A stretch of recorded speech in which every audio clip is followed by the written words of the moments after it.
कि अलामा शहीद एक जुर्रत का नाम है, एक बहादुरी का नाम है,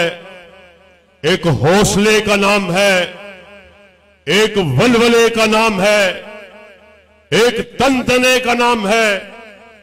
एक जमजमे का नाम है, इर्तिदाद के खिलाफ डट जाने का नाम है,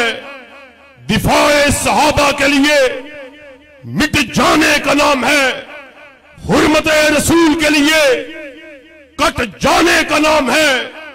काल अल्लाह और काल रसूल के झंडे को लहराने का नाम है। और आज अल्लाह के फजलो करम से अमीर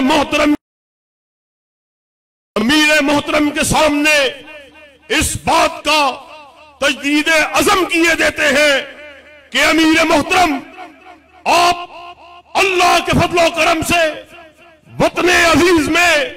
एहसान इलाही ज़हीर के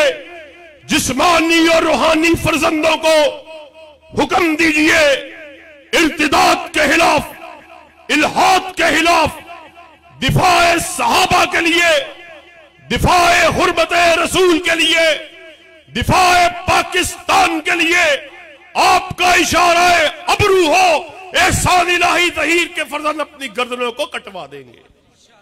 जफा की तेग से गर्दन वफा शियारों की